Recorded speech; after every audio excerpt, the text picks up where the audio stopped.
con Loser.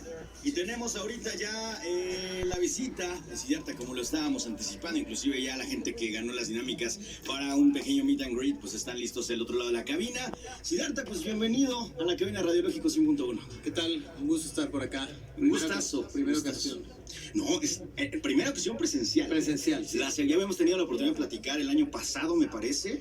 Y pues bastante agradable la visita de Siddhartha a Cuernavaca. Sí. Quisiera abordar este primer bloque de los dos que tenemos planes aventarnos contigo, empezando un poquito con tu carrera. Digo, igual ya es como repetitivo, ¿no? Pero es importante también que impregnar a los fans del artista que buscan ver en un escenario. Yo tuve la oportunidad de disfrutar por segunda vez de tu show en el pasado Festival en Común en Puebla. Ah, sí, hace poquito. Hace poquito, tiene nada. Entonces, me gustó. Pero yo me quedé con ganas. Siempre es diferente la interacción en un festival que en un festival, claro, que en un concierto íntimo, ¿no?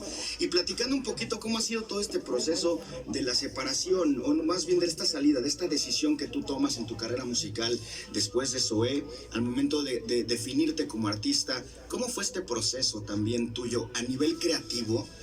Si fue nada más de sentarte a componer o pasaron ciertas cosas para... No, lo que pasa es que yo empecé con mi proyecto en solitario, digamos, hace mucho tiempo de manera inconsciente. Siempre había estado componiendo canciones, me gustaba maquetearlas, grabarlas, producirlas de manera... eran de manera muy precaria, la verdad, ¿no? Entonces, yo no sabía que estaba construyendo este proyecto, ¿no? O sea, simplemente componía canciones y las acumulaba. Realmente no tenían un propósito muy claro. Con algunas de los proyectos con los que participé, estos temas eran interpretados por las bandas con las que tocaba, claro, o cosas así. Pero como que un buen día, o sea, gente cercana a mí me dijo, oye, me gustan mucho tus demos, ¿no? Y me gusta cómo se ven cantados por ti, porque luego los cantaban alguien más, ¿no? Entonces, como que ahí me sembraron la idea de hacer esto, y en coincidencia se dio la oportunidad de tocar con Zoé. Entonces, yo ya tenía un poquito como el panorama más claro de lo que iba a estar haciendo. De pronto me invitan a tocar con Zoé, tomo la experiencia porque me parecía que era importantísima vivirla, o sea, una banda que de mucha relevancia y que además me gustaba mucho, me gusta. Y pero yo siempre tuve como claro que iba a ser un periodo transitorio, ¿no? Y que tenía que retomar finalmente mi proyecto en el cual pues tenía yo muchas cosas que hacer, ¿no? Y que decir y que hacer a nivel musical, o sea, como que siempre tuve esa vena de producir y también de ser el ¿por qué no decirlo? El capitán del barco, ¿no? O sea, porque me gustaba tomar mi propia ruta y ir a las direcciones sin tener que consultarle a nadie, cosa que en una banda naturalmente va a suceder, ¿no? Uh-huh. Entonces, pues viví una gran experiencia con Zoé, toqué, grabé un disco con ellos, disfruté muchísimo, aprendí demasiado, y eso también me formó, tanto como persona como musicalmente, como para aventarme al ruedo yo. Y bueno, lo demás ya es del Guayu para acá, entonces eso ya es historia escrita, ¿no? Claro. Oye, precisamente del Guayu, que fue el despegue, ¿te esperabas un impacto con las nominaciones, con las colaboraciones de esta canción, con los premios inclusive que llegó a obtener, al momento que tú dices, bueno, pues quiero yo generar esta como dinámica de componer y de aventarme, ¿no? Después de todo este proceso que nos acabas de compartir, y llega este resultado del trabajo, ¿cómo lo recibes? O sea, ¿sí te pegó así de...? Órale. Sí, fue muy sorpresivo, porque además el primer álbum que yo hice realmente, o sea, fue excesivamente independiente, ¿no? Yo lo hice en mi habitación, por decirlo de alguna manera, o sea, donde tenía una guitarra, un bajo, un teclado, una batería, o sea, cositas que había ido como acumulando a través del tiempo, pero nunca pensé que pues este álbum iba a transgredir esos universos mainstream y llegar de pronto a tener un reconocimiento que para mi joven carrera en ese momento era era algo muy, muy enorme. Recuerdo que además fue muy sorpresivo porque me enteré por un periodista, ¿no? Me marcaron un periodista de un periódico para felicitarme, hacer una entrevista acerca de la nominación, pero yo no tenía idea, ¿no? Le tuve que colgar el teléfono y decirle, no sé de qué me hablas. Claro. Oye, ¿era la intención de iniciar tu carrera como solista, generar una proyección o tal vez también radicaba un poquito la mentalidad como impera en muchos artistas independientes que empiezan a generar ya la homemade, ¿no? La do it yourself, su trabajo, de decir, pues quiero simplemente explorar y componer y disfrutar de la música, o sí me gustaría llegar a tener una proyección mediática? Bueno, pasan un poco las dos cosas, ¿no? Obviamente el punto principal, pero eso no ha sido solo en mi proyecto, sino desde que me dedico a la música, o sea, siempre ha sido una cuestión de satisfacción propia. O sea, lo demás se va dando después. Claro que cuando haces algo te interesa que la gente lo escuche, ¿no? Y sobre todo si alguien lo disfruta, pues es muy satisfactorio saber que no le estás hablando a la pared, ¿no? Pero realmente no recuerdo tener en ese entonces como una claridad al respecto. O sea, yo ese disco de YU lo compuse y lo grabé y lo hice a lo largo de un año y cachito, en el cual yo estuve por lo menos 13 o 14 horas diarias trabajando en él, porque básicamente lo hice solo. Muchas de estas horas eran de madrugada. Y entonces yo estaba embebido con mi tema. O sea, en ese entonces no estaba pensando en nada más que quedara tal y como yo me lo imaginaba. Por supuesto, la evolución de tu estilo con el paso de los años y en los diferentes materiales, yo siempre lo he considerado como un sube y baja, pero sabes, como en la intensidad, en esta línea que adoptas en YU, de repente despegas y vas incrustando elementos en los demás materiales.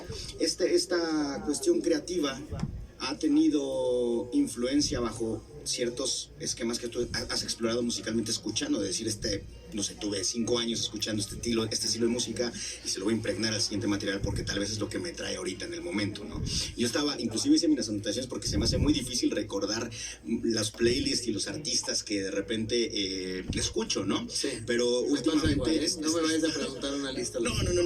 He estado checando, por ejemplo, hay un proyecto que me gusta que se llama She and Him, otro que se llama Jonas Alaska, Alfred Hall, por ahí figura Sean Reler también, que de repente los escucho y empiezo a hacer estas ataduras, ¿no? Digo, bueno, empiezo a atar cabos y digo, por estilo musical, qué padre que de repente me gusten proyectos de otro país y al momento que te sumerges un poquito en la escena que tienes aquí a la mano, pues te das cuenta que nosotros en música lo tenemos de sobra. Y esto ha sido un factor clave para tu composición en los siguientes materiales, que digo, sí se nota una evolución en el estilo, en los instrumentos, en la mezcla, bueno, que esto ya son ondas más técnicas, pero en la esencia de Siddhartha. Sí, bueno, yo siempre he hecho la música que me gusta escuchar, ¿no? O sea, es una necesidad propia. Y al final también mi primer disco fue una total improvisación, porque yo nunca había hecho muchos de los roles que hice ahí. O sea, por supuesto que jamás había mezclado un disco, por ejemplo, ¿no? Y tampoco había nunca agarrado un bajo con la intención de grabar una canción o una guitarra. O sea, sí, pero no para placer, ¿no? No para que se quedara ahí impresa, perdón, en el futuro, ¿no? Entonces, creo que también he aprendido sobre mis errores, ¿no? También, o sea, me fui dando cuenta con el tiempo de cómo aprender a utilizar los instrumentos, pero también la ingenuidad me generó muy buenos resultados. Y la música que he ido escuchando a lo largo de mi discografía, pues también se va quedando en el subconsciente y se va replicando de una manera que desconozco, ¿no? O sea, simplemente creo que nosotros somos la consecuencia finalmente todas las cosas que hemos vivido, ¿no? Claro. En mi caso la música es la consecuencia de todas las cosas que he escuchado. Y esta parte me interesa, me gustaría también compartirla con la gente. Ahorita tocaste un punto importante, ¿no? La parte de la producción. Y al momento en el que pues ya te ha tocado, y que creo que previo a tus trabajos como solista habías tenido la oportunidad de trabajar como productor, en el momento en el que te toca ser responsable del sonido de una banda, por ejemplo, ¿haces o tú te consideras como una influencia sobre el mismo trabajo o respetas la línea o los artistas han buscado en ti elementos que les puedan servir? Luego, a mí me han buscado me busca gente que le gusta mi música, pero yo lo que trato a la manera al momento de producir es despegarme totalmente de mi rol como de Siddhartha, por decirlo así. No me gusta hablar de mí en tercera persona, pero por decirlo de alguna manera para que se entienda, ¿no? O sea, me parece que yo tengo que, digamos, tener una visión mucho más objetiva. Cuando produzco a alguien, por ejemplo, el disco que le hice a Galoncho, o sea, él llegó con canciones muy crudas y desnudas. Entonces grabamos el disco a lo largo de un año y me despegué de absolutamente cualquier cosa que yo hiciera en mi proyecto. O sea, por ejemplo, mucho de lo que grabamos con él se hizo con semillas, con botes, con cosas que teníamos como ahí a la mano. Fue como el disco se siente, ese era como mucho más orgánico. Grabamos prácticamente el 80% del disco, el 70% del disco con un solo micrófono. O sea, cosas que yo no hago en mi proyecto y cosas en las que no instrumento así, en las que no produzco así, porque también es mi taller para experimentar. Sí, es lo que te iba a decir justamente. Que sirve de experimento, o sea, tú empiezas a explorar cosas que ni te imaginabas tal vez en un momento. Sí, bueno, al final es un poco abusivo de mi parte porque estoy experimentando en el proyecto de alguien más, ¿no? Okay. Pero creo que también me saca algo bueno de mí que no tengo como tan racionalizado como cuando hago. Por eso ahora yo sigo produciendo mi música, pero también busco a personas que me ayuden a la producción. Por ejemplo, álbum Memoria Futuro lo hice con 3 productores. Claro. Y eso también me refresca un poco mi mente, ¿no? Sí, es inevitable que poco a poco se vaya acrecentando con el paso de los años la producción de tus discos. Y ahorita, pues un pequeño background con la esencia, con quién eres musicalmente de manera puntual en este bloque. Más adelante vámonos ya perfilados también tu Auditorio Nacional, la presentación del día de mañana, lo que viene también, compartir un poquito del setlist tal vez que traes. Muy bien. Entonces regresamos con esa parte. Dani Meraz, vamos a un corte comercial y ahorita regresamos. Estás escuchando